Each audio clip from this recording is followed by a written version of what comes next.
우리 25장 우리 1절부터 13절까지 우리 한 절씩 교독하도록 할까요? 제가 먼저 1절을 읽도록 하겠습니다. 사무엘이 죽음에 온 이스라엘 무리가 모여 그를 두고 슬피 울며 라마 그의 집에서 그를 장사한지라. 다윗이 일어나 바란 광야로 내려가니라.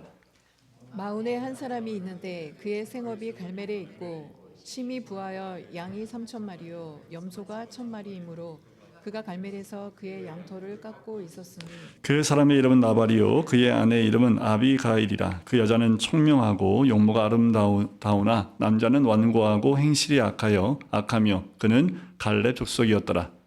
다윗이 나발이 자기 양털을 깎는다 함을 광야에서 들은지라.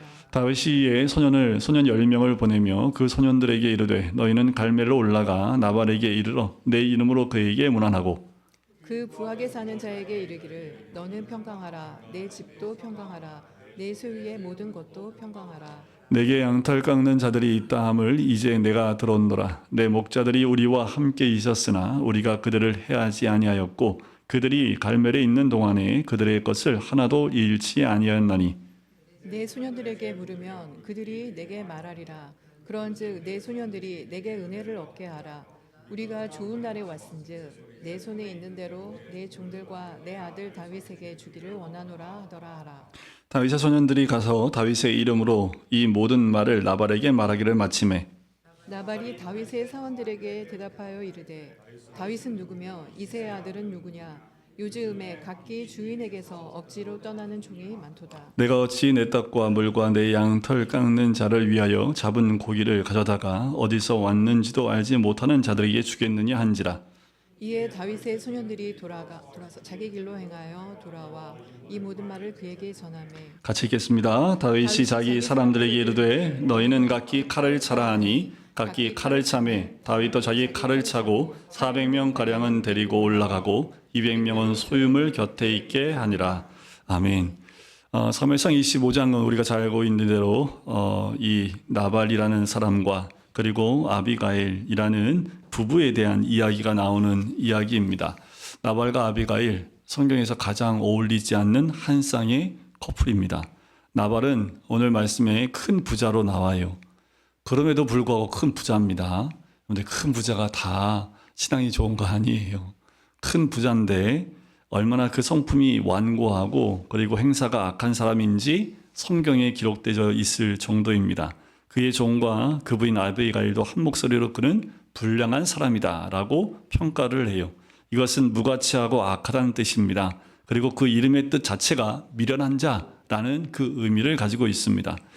그는 자기를 위해서 사는 자였고 분별이라고는 없는 사람이었으며 다른 사람의 화를 돋울 수 있는 아주 탁월한 능력이 있는 사람입니다.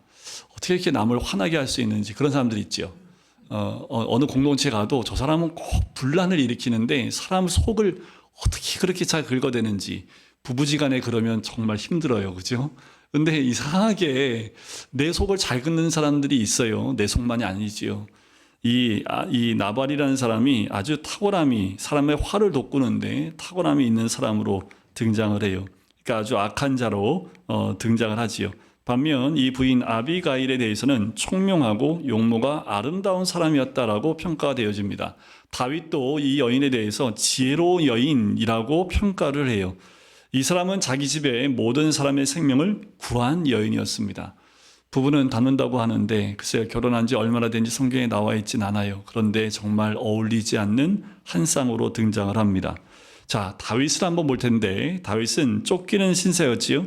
하지만 다윗은 쫓기는 그 와중에도 그일라에서 블레셋에서 그일라스 백성들을 구해주었지요. 그리고 이 주변에 있는 이스라엘 많은 백성들의 삶을 도와줬던 삶을 살았던 것을 말씀을 통해서 볼 수 있습니다. 아마도 다윗은 나발의 양떼를 지켜줬던 것 같아요. 그러니까 지금 나발이 수많은 양떼의 털을 깎는 그때에 자기의 함께하는 사람 10명을 그에게 보내는 거지요. 양털을 깎는 시간은 어떤 시간이냐면 농부에 비하면 수확을 하는 그 시기입니다. 그래서 양털을 깎는다고 하면 큰 잔치를 벌이고 주변에 연약한 자들 그리고 돈이 없거나 또 홀로 있는 자들 우리 과부와 아이들에게 먹을 것을 나눠주고 그렇게 잔치를 벌이는 나그네에게는 잘 대접하는 그때가 양털을 깎는 때입니다. 다윗도 그것을 너무도 잘 알지요. 왜요? 양을 쳐봤기 때문에 잘 알지요. 늘 먹을 것이 부족했을 것이기 때문에. 왜요? 왜냐하면 600명이 함께 다니기 때문에 그 군대가 나라에서 먹을 것을 주는 사람이 아니지요. 그러니 가는 곳마다 먹을 것이 참 부족한 사람이었습니다. 그래서 먹을 것을 구하기 위해 나발에게 보냈는데 거절을 당합니다. 거절만 당한 게 아니라 모욕까지 당해요.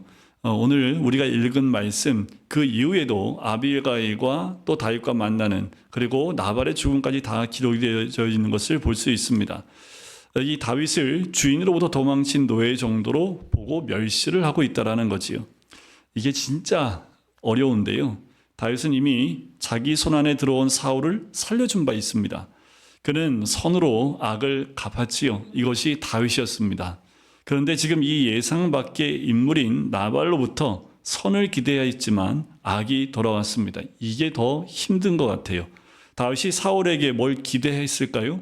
뭘 기대하고 사울을 살려보냈을까요? 혹시 그런 기대가 있을 수도 있습니다. 이제 더 이상 나를 쫓지 않고 죽이지 않겠거니 라는 기대감이 조금도 있을지 모르겠습니다. 하지만 성경에는 그 부분이 나오지 않아요. 다시 사울이 자기를 찾아 죽이려고 할 때 그것 때문에 상처받았다는 내용이 성경에 나오지 않습니다. 그런데 지금 다윗은 나발에게서 먹을 것을 풍성하게 얻을 것을 기대했습니다. 베푼 것이 있었으니까 당연한 마음이겠지요. 그런데 아무것도 얻지 못하였을 뿐 아니라 심한 모욕까지 당하는 상황입니다. 대개 큰 시험에서 승리하고 난 뒤에 오는 이런 작은 시험이 더 무서운 법이지요. 여러분들, 이스라엘 백성이 가나안에 들어갔을 때 여리고 그 큰 성을 점령하고 난 다음에 그 다음에 갔던 아주 작은 아이와 같은 아이성, 그 성에서 패배했던 것을 우리가 기억을 하지요. 그 큰 성도 우리가 차지했으니 이 작은 성 몇천 명만 가면 금방 우리가 이길 수 있을 거야 라고 해서 갔지만 결국 실패하는 것을 경험하게 됩니다. 큰 승리 뒤에 오는 작은 시험이요, 언제나 우리를 넘어지게 하곤 하지요. 예상치 못했던 반응이 찾아올 때 우리는 쉽게 넘어지게 됩니다. 다윗은 지금 인생의 광야 가운데 있어요. 그는 아직 왕이 아닙니다. 왕궁에 거하지도 않아요. 그는 쫓기는 사람이었고 나라에 공식적으로 적으로 지목된 사람입니다. 이런 상황에서 다윗은 왕답게 행동을 했지요. 유대인들이 괴로움 가운데 있을 때, 또 바벨론이 쳐들어왔을 때 가서 그들을 구원해내는 그 일들을 감당했습니다. 그래서 참 잘 참았고 잘 견뎌오고 있는데, 그런데 나발의 이 예상치 못한 반응에 화가 폭발한 거예요. 그래서 그는 나발에게 속한 모든 남자를 한 명도 남겨놓지 않겠다고 해서 자기 군대 400명을 이끌고 길을 나선 겁니다. 여러분, 우리가 착각하지 말아야 될 것이 있어요. 광야는 자기 힘을 증명하는 곳이 아니라는 겁니다. 광야는 오직 나를 향하신 하나님의 신실하심과 능력을 발견하는 곳이에요. 광야를 인생이라고 생각해 보면 인생은 내가 얼마나 잘 견디는지, 내가 얼마나 센지를 보여주는 곳이 아니라는 겁니다. 인생은 나를 향하신 하나님의 신실하심과 능력을 발견하는 곳이에요. 어쩌면 이런 것 같아요. 우리 세미자매 결혼식에 참석할 때 폴란드에 갔는데 거기에 광장에 갔더니 거기에 난장이들, 요만한 난장이들이 곳곳에 숨겨져 있습니다. 그게 이제 거기 그 도시의 하나의 명물인데 수천 개의 난장이들이 있어요. 곳곳에서 찾으러 다니는 거예요. 그래서 사진 찍어서 그게 어디 있는지 사진을 첨부하면 뭐 상을 주는지 모르겠는데 아예 이 표까지 있어요. 그런데 난장이가 다 다릅니다. 그래서 그때 우리 배집사님하고 우리 원로 목사님 사위하고 둘이 쫓아다니면서 그걸 한번 찾으면서 한 30개 찾았던 것 같아요. 근데 더 이상 못 찾겠더라고. 시간이 없어서. 시간을 한 3박 4일 주면 더 찾겠는데, 우리 인생이요, 곳곳에 하나님이 주신 그 신실하심과 우리와 함께 하시는 것을 찾는 것이 우리 인생이지 않나라는 생각이 들어요. 그 조그만 그 난장이, 요만한 난장인데요, 그 형상을 찾아서 사진 찍고 확인하고 하는 것도 정말 재미삼아서 하루 종일 반나절은 그 쫓아다녔는데, 근데 우리 인생은요, 우리 삶 곳곳에 숨겨져 있는 하나님의 신실하심과 그 능력을 발견하는 것이 우리 인생 아닌가. 우린 죽을 때까지 하나님이 우리 삶 곳곳에서 함께 하셨던 것들을 발견해내는 것, 그것이 우리 삶 가운데 참 기쁨이 되었으면 좋겠습니다. 그런데 지금은 다윗은요, 어떻습니까? 자기 힘 한번 보여주겠다라는 거죠. 저거 봐라. 내가 누군지 모르고 내가 어느 정도 힘이 있는지도 모르고 저가 나를 멸시해? 하면서 한번 해보겠다는 거야? 하는 마음으로 자기 힘을 보여주려고 한 거지요. 내가 못나서 지금 이렇게 거지처럼 너한테 음식을 구걸한다고 생각하느냐라는 거예요. 이 다윗은 우리가 24장에서 보았던 그 사람이 맞습니까? 사울 왕을 살려보내 주었던 그 다윗이 맞냐는 거예요. 이 다윗은 지금 끓어오르는 혈기를 어찌하지 못하고 칼을 뽑아 들고 나발을 죽이겠다고 지금 400명과 함께 쫓아가고 있는 이 모습, 어떻게 설명할 수 있습니까? 성경이 우리에게 가르쳐주는 한 원리를 주목하십시오. 하나님의 은혜가 아니면 본성만 나오는 법입니다. 하나님의 은혜가 아니면 나라는 사람이 언제든지 튀어나올 수 있다는 거지요. 그동안 다윗의 훌륭함은 하나님의 은혜가 다윗을 감싸고 있었고 흘러 넘치고 있었다라는 증거입니다. 그러나 오늘 본문의 다윗은 그 은혜가 지금 떨어졌다라는 것을 보여주고 있지요. 더 이상 하나님의 은혜가 다윗의 삶을 감싸고 있지 못하다라는 거예요. 은혜의 수위가 낮아지니까 다윗의 본성이 빼꼼하게 드러나기 시작을 합니다. 이제 분노가 일어났다는 건 뭐예요? 하나님의 은혜가 바닥을 친 거지요. 그러니까 어떻게 해요? 자기의 분노, 화가 머리끝까지 치밀어 오르는 것을 봐요. 어쩌면 이렇게 말할 수 있습니다. 이게 진짜 다윗의 모습이라는 거지요. 여러분들, 우리 인생에서 바닥을 칠 때가 언제냐면 내가 나올 때입니다. 내 화나 분노나 나라는 사람이 도대체 누구인지 너 아니야 하면서 내가 드러날 때가, 그때가 진짜 자기의 모습이에요. 그렇다면 사람이 영적으로 성숙해진다는 것은 무슨 말입니까? 아무리 사람이 성숙해져도 그 사람을 끌고 가는 결정적인 힘은 하나님의 은혜입니다. 아무리 성숙해도 하나님의 은혜가 떨어지면 본성이 밖으로 나오지 않을 수 없지요. 그래서 우리는 성화도 하나님의 은혜로 되는 것이라고 말할 수 있습니다. 그러나 성숙하면 은혜의 유무에 따른 변화의 폭이 조금씩 줄어들겠지요. 성숙하면 성숙할수록 이런 부분에서 좀 줄어들 겁니다. 그러므로 착각하지 말아야 될 건 뭐냐면 우리가 매우 훌륭하게 믿음으로 살아가고 있거나 말씀에 순종하여 행하고 있다라는 착각을 하시면 안 된다라는 거예요. 그건 내가 하는 거 아닙니다. 내가 이렇게 훌륭하기 때문에 그렇게 하는 거 아닙니다. 내가 원래 그런 사람이고 원래 말씀대로 잘 순종하는 사람이기 때문에 그런 게 아니라는 거예요. 그러면 여러분, 우리가 증명하고 살아야 하는 것은 나의 나됨, 나의 어떠함이 아니라 우리 인생에서 증명하고 부름을 받은 그 소명은 바로 하나님의 은혜에 있다라는 거예요. 다윗이 다윗됨은 오직 하나님의 은혜에 있다라는 거예요. 하나님의 은혜가 아니면 다윗은 언제든지 지금 이와 같이 칼을 뽑아들고 죽이겠다고 가는 사람이 된다라는 거지요. 또 다윗이 하나님의 은혜에서 벗어날 때가 언제였습니까? 여인을 보고 그 여인을 취하려 할 때, 그때에도 하나님의 은혜가 낮아지니까 자신의 육이 올라왔던 다윗의 모습을 볼 수 있지요. 사도 바울이 고백한 게 있지요. 나의 나된 것은 하나님의 은혜다라는 거지요. 우리가 한 것 아무것도 없습니다. 하나님의 은혜이기 때문에 오늘도 우리가 믿음 가운데 있는 거지, 하나님의 은혜가, 우리가 하나님의 은혜 가운데 있지 않을 때 바로 내 욕심과 내 자아와 내 모든 욕망이 나를 이끌어가는 것을 발견할 수 있어요. 우리의 삶은 처음부터 끝까지 우리에게 임하신 하나님의 은혜의 능력을 증명하도록 부름받았다는 사실을 잊지 마시길 바랍니다. 그리고 또 한 가지, 본문을 통해서 하나님께서 우리에게 가르쳐 주시는 원리가 있습니다. 뭐냐면 소명을 망각하면 육신을 따라 행하게 된다는 거예요. 다윗은 자기의 소명을 기억했기 때문에 비록 쫓기는 삶이었지만 그일라성을 구하는 일에 뛰어들었습니다. 다른 이유 없어요. 소명을 기억하고 산다는 것 얼마나 중요한지 몰라요. 오늘 본문에서 다윗이 자기의 소명을 기억했더라면 이렇게 칼을 뽑아들고 400명과 함께 몰려가지 않았을 겁니다. 성도 여러분, 소명이 없이 살면 육신대로 살 수밖에 없어요. 예수님 믿으면 우리는 예외 없이 하나님으로부터 소명을 받게 됩니다. 예수 믿었다면 이 소명이 없는 사람은 단 한 명도 없어요. 우리 모두는 이 땅에 태어날 때 하나님 주신 소명이 있습니다. 그 소명이 죄로 인해서 우리가 사라지거나 또는 잊고 있을지 모르지만 예수 그리스도를 믿는 그 순간 그 소명은 우리 가운데 다시 생겨나고 허락하신 그 소명을 발견해 나간다라는 거지요.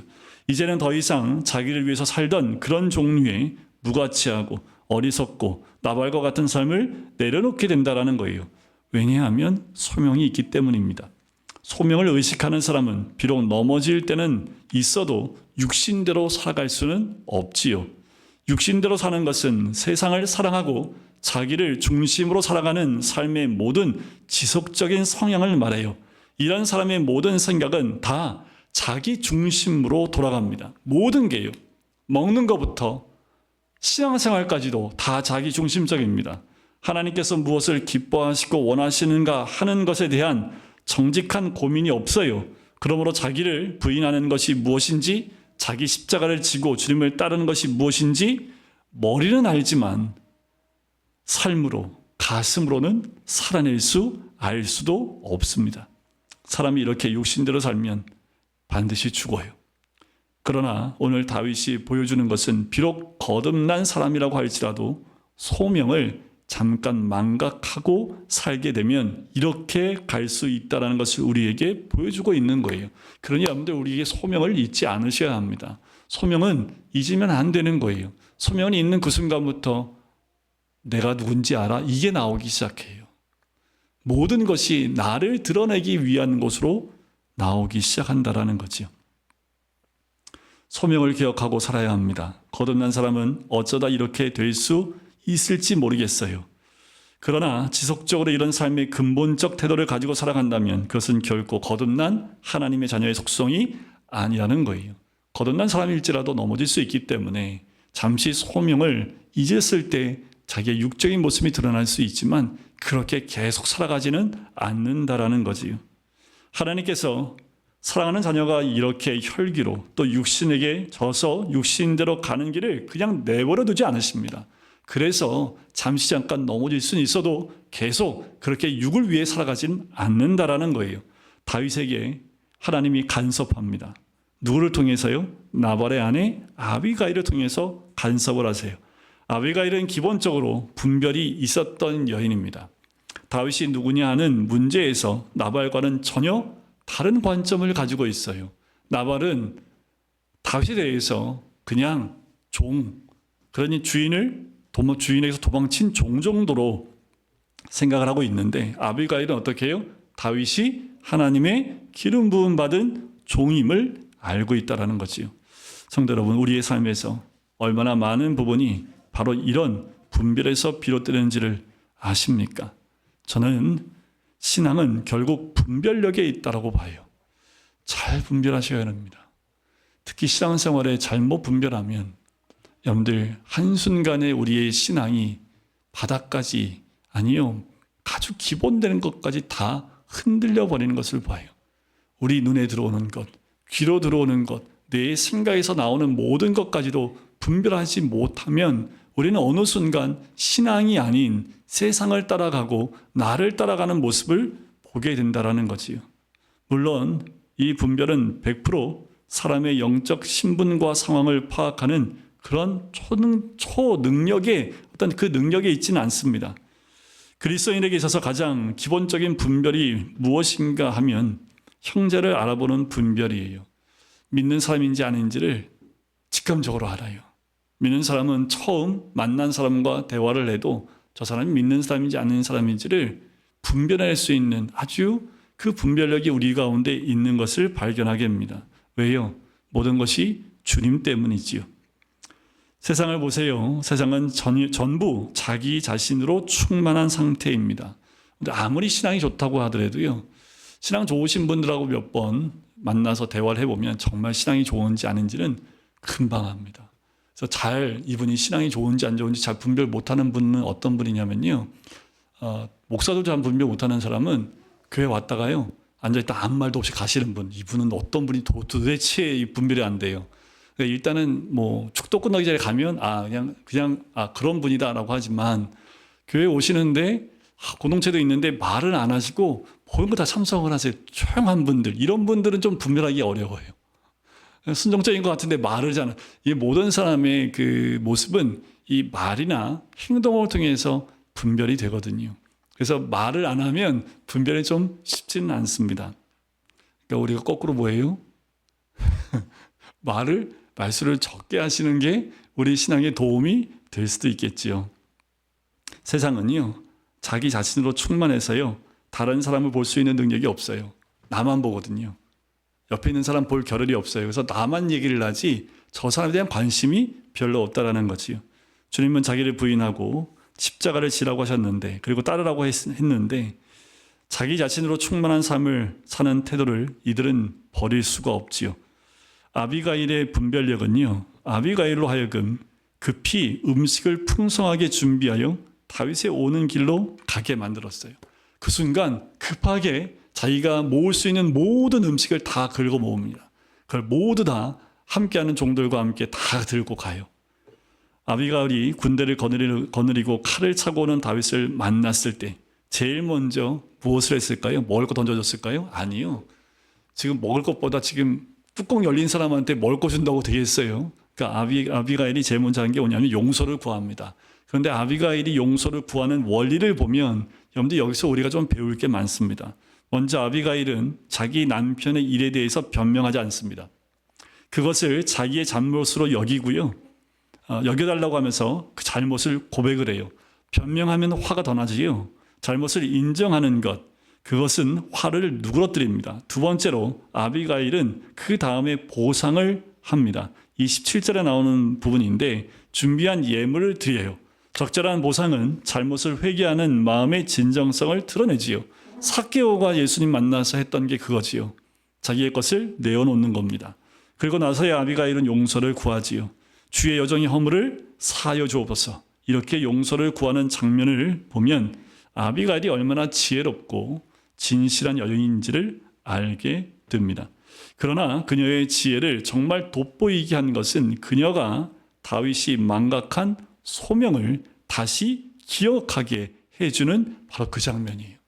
그냥 먹을 것을 줌을 통해서 그의 화를 누그러뜨리는 것, 그것으로 끝나는 것이 아니라 아비가일은 다윗의 소명을 다시 일깨워줘요.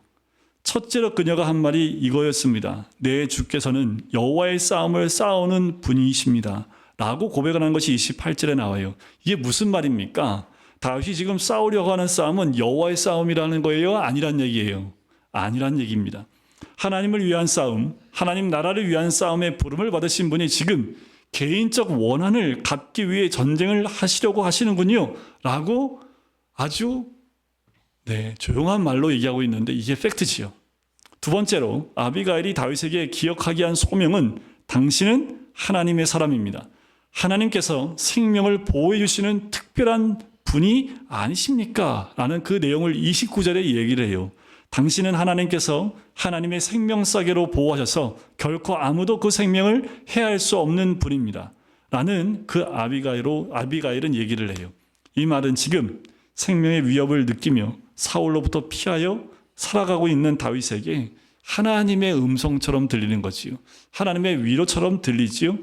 약속과 같이 들렸을 겁니다. 다윗은 이렇게 특별한 사람이기도 합니다. 그런데 지금 다윗은 그렇게 특별한 사람답지 않은 행동을 하고 있다라는 반대의 얘기를 이 아비가일이 일깨워주고 있는 거예요. 지금 다윗 당신의 모습은 하나님께 그렇게 특별하게 하나님의 생명싸개로 이렇게 쌓아놓은 사람과 같은 행동이 아닙니다라는 거지요. 끝으로 아비가일이 다윗에게 한 말은 나중에 왕이 되실 텐데 그때 부끄럽게 느낄 수 있는 일은 행하지 않으셔야 하지 않습니까? 그것이 30절과 31절에 나오는 내용입니다. 평생에 악한 일을 찾을 수 없을 만큼 흠이 없는 삶을 사셔야 합니다. 지금 이 잘못이 나중에 왕이 되실 때 흠이 되셔야 되겠습니까? 라고 얘기하는 거지요. 지금 당장 생각하는 것은 누구나 하는 일이지요. 이것을 근시안이라고 합니다. 지금 화가 나서 하는 행동, 이런 행동은 누구나 할 수 있는 행동이라는 거지요. 하지만 지금 아비가일은 다윗에게 눈을 좀 크게 뜨고 멀리 바라볼 수 있게 말하는 거예요. 멀리 바라보고 장래의 영광을 볼 수 있는 자는 결코 오늘을 더럽히고 살지 않을 겁니다. 후에 주님 앞에 설 것을 생각하는 사람은 자신을 더러운 죄악들로 더럽히지 않을 거예요. 근데 우리 모두는 다 주님 앞에 설 사람들입니다. 나중에 다 주님 만나고 주님 앞에 설 사람인데 지금 내가 하나님 앞에 섰을 때, 주님 앞에 섰을 때 부끄러운 일을 하는 것, 그것을 여러분들 내려놓으셔야지요. 지금 내가 어떤 사람인데, 내가 앞으로 어떤 사람이 될 사람인데, 지금 그 깨끗하지 못하고 하나님 기뻐하지 않는 일을 통해서 나중에 이런 것들이 우리의 발목을 잡으면 되겠습니까? 라는 거지요. 아비가일의 이 모습이요, 먹혔어요. 다윗이 그녀의 말을 듣습니다. 쉬운 일 아니지요.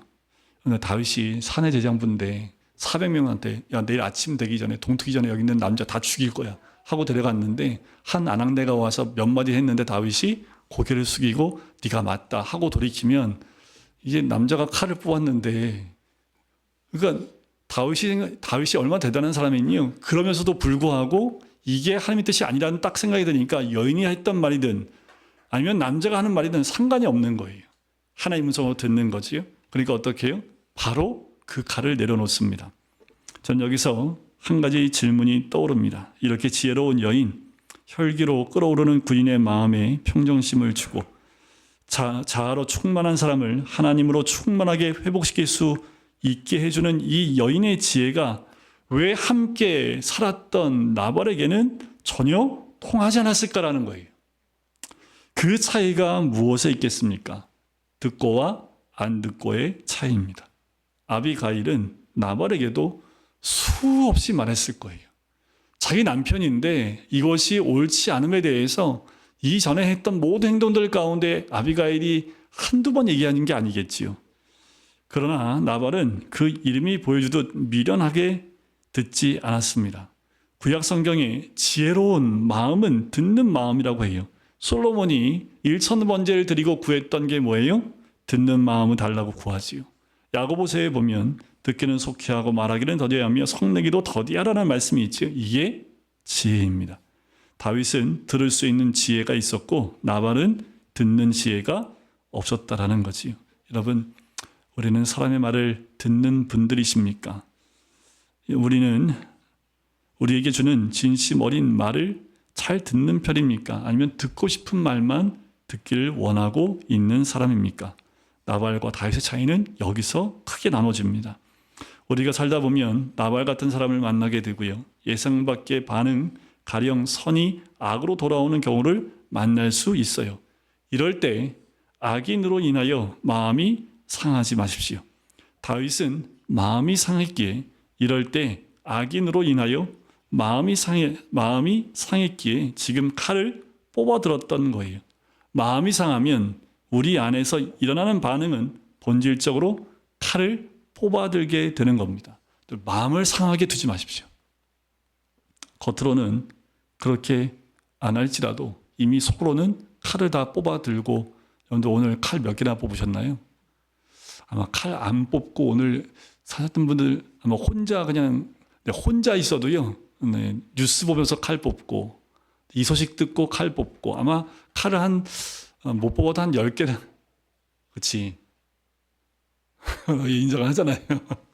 네, 우리 민영이가 산속 같은 학교에 가서 거기서 거의 수도하는 것처럼 수도원에서 이게 기도하시는 분들처럼 지금 그렇게, 네, 매주마다 주님 만나고 오는데 그 안에서도 칼을 뽑는 일이 왜 없겠어요? 여러분, 겉으로 드러나지 않아도 우리 마음 상함을 통해서 사람을 상대로 또는 사건을 상대로 우리는 수도 없이 칼을 뽑는 사람들입니다. 다윗은 이 사건으로 인해서 많은 것을 배우게 됐을 거예요. 아마 이 배경으로 쓴 것이 시편 37편 말씀이 아닐까라는 생각이 들어요. 우리 시편 37편 1절부터 6절까지 말씀을 우리 같이 한번 읽어볼까요? 그럼 같이 한번 읽겠습니다. 시작. 악을 행하는 자들 때문에 불평하지 말며 불의를 행하는 자들을 시기하지 말지어다. 그들은 풀과 같이 속히 배임을 당할 것이며 푸른 채소같이 쇠잔할 것이미로다. 여호와를 의뢰하고 선을 행하라. 다음 넘겨줘야지. 우리 네, 설지사님이 안 하고 계시고요. 오해하시면 안 됩니다. 네, 우리 윤설이가 하고 있어서 제가 이렇게 얘기하는 거예요. 자, 계속 읽겠습니다. 여호와를 의뢰하고 선을 행하라. 땅에 머무는 동안 그의 성실을 먹을거리로 삼을지어다. 또 여호와를 기뻐하라. 그가 내 마음의 소원을 내게 이루어 주시리로다. 내 길을 여호와께 맡기라. 그를 의지하면 그가 이루시고 내 의를 빛같이 나타내시며 내 공의를 정오의 빛같이 하시리로다. 아마도 이 말씀은 이 아비가의 나발과의 이 사건을 통해서 쓴 시편이지 않을까. 이것이 바로 이런 일을 당할 때 우리가 해야 하는 일이기도 합니다. 오늘 말씀 가운데 몇 가지 우리가 꼭 기억해야 될 말씀이 있어요. 핵심은 뭐냐 하면 주님의 은혜를 증명하고 사는가, 나를 증명하고 사는가입니다. 주님의 은혜를 증명하고 싶어 하는가, 나를 증명하고 싶어 하는가라는 거예요. 이런 질문을 한번 해볼까요? 나 잘난 것을 사람들이 몰라주는 게 속상합니까? 내가 어떤 사람인지 사람들이 좀 더 알아주었으면 좋겠습니까? 내 수고와 봉사를 사람들이 인정해 주었으면 좋겠습니까?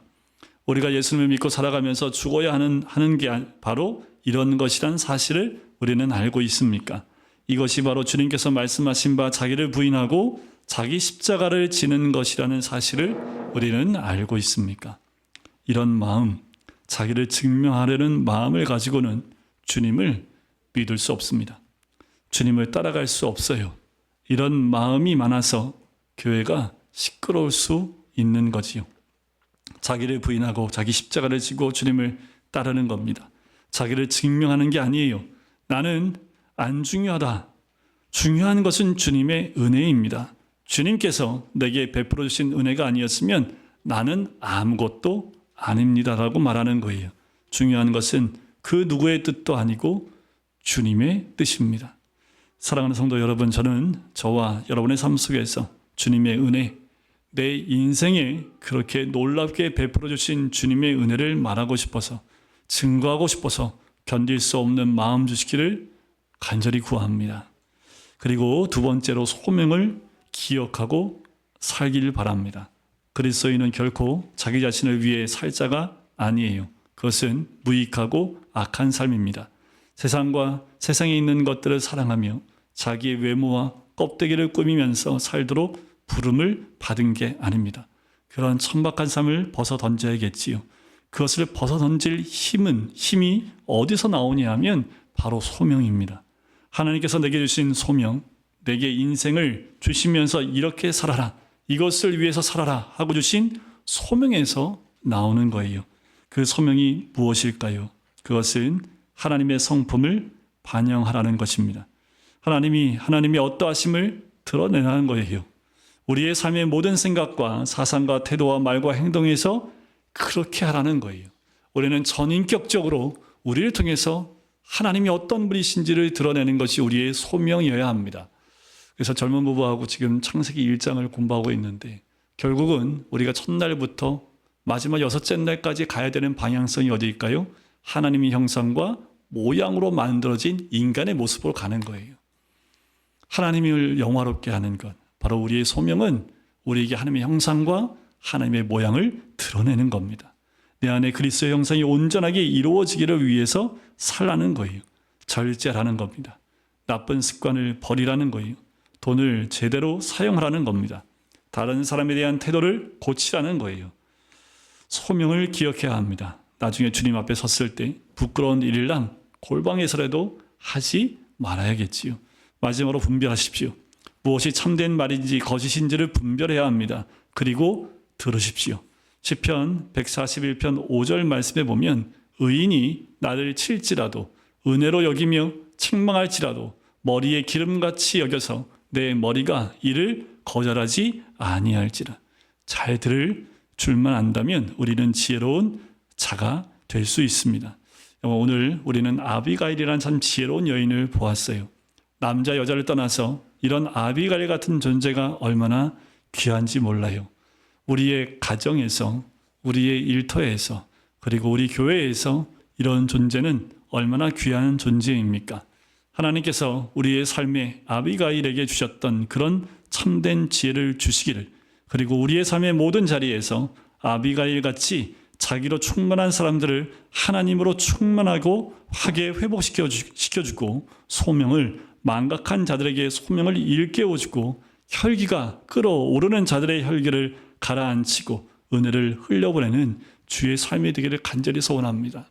여러분, 아비가일이 누군가 있으면 좋겠다가 아니라 우리가 가정에서 아비가일이 되고 또 직장에서 아비가일이 되고 교회 공동체에서 아비가일이 되어서 우리가 그렇지 못한 사람들을 하나님께로 인도할 뿐만 아니라 하나님 주신 그 소명과 또 하나님의 하나님 되심을 드러낼 수 있는 하나님 은혜를 깨워주는 그 아비가 같은 모습이 우리 가운데 있기를 주님의 이름으로 간절히 축원드립니다.